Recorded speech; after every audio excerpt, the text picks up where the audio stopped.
But we're getting out our message. We're coming in contact with new people. But as I said before, social media doesn't really give us the direct line of contact, right? Um, Social media just kind of gives us the ability to increase our likes and things like that. We'll talk about those specific stats and things later.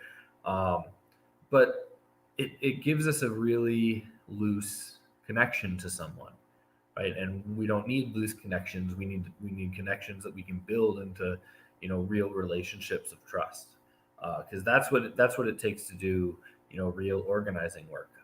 When I'm talking about organizing, being connected to underground organizations, that means deep canvassing. That means public engagement. That means being active in your community, both in your organization's work and in allied and supporting organizations work. Um, but so to do that, we need to engage people and to bring them in and have them doing more work within our organizations, right? Because that's the goal. Every Green Party I know is you know pushed on by overworked volunteers, right? We're overwhelmingly volunteers. The National Party has a few staffers. Some lucky states, like my state in Illinois, have part-time staffers.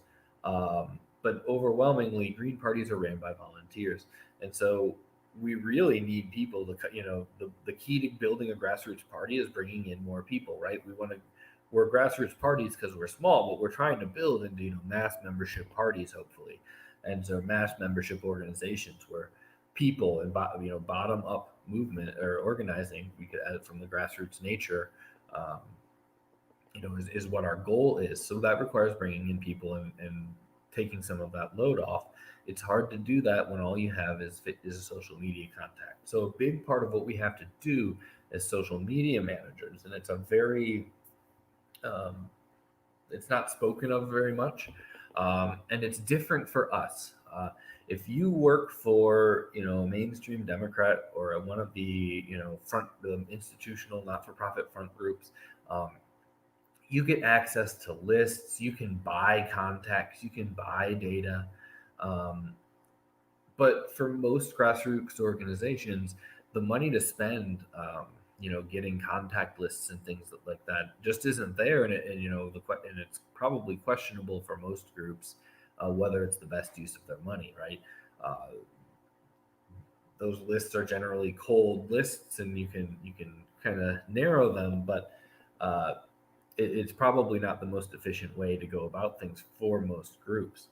Um, so we need to get, an essential part of being a grassroots social media manager is bringing in new contacts, bringing in, not just getting the like from someone, because remember that like doesn't come with a phone number, that like doesn't come with an email address.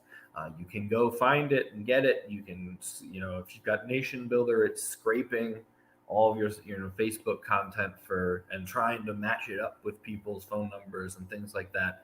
I'm sure that the van and things that the Democrats use do it similarly, or with voter rolls.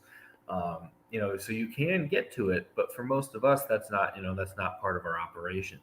So how do we get contact info from our new supporters, from people who like what we do, but only like follow us on social media? How do we convert them from a social media follower to a contact? Because once you're a contact, we can reach out to you about events. We can reach out to you about volunteer or organizing opportunities. We can ask you. We can send you donation, please. We can keep you informed. Um, so, and John H. That was the beginning of the thing. You know that we needed that social media is absolutely useless if it's not connected to a real organizing effort. But so we need to bring in new people. How do we convert them? How many people have signed an online petition? Most people. The reality of online petitions is they're almost never turned in, right? Online petitions are almost I'd say 99% are data harvesting exercises. We want your email, right? And people are, well, that means when you see, Howie Hawkins 2020 put out an issues survey, we were trying to get new contacts. That's not to say that we didn't do detailed analysis of, on that data. I did a lot of it, and it was nice to know that we were right on the issues.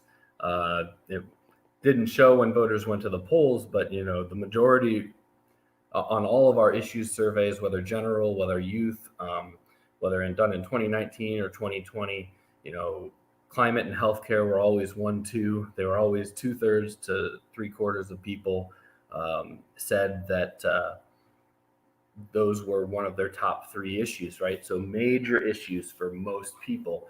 And that data was great. That data helped us. We used that data internally for sure. But we also got lots and lots of contacts from those surveys, right?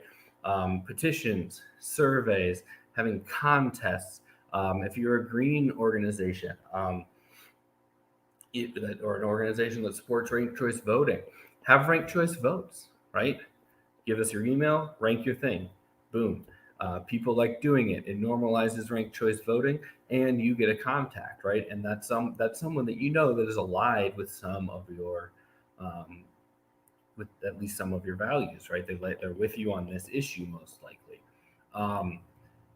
and that's another major area, right? I said that people don't turn them in, and it's true.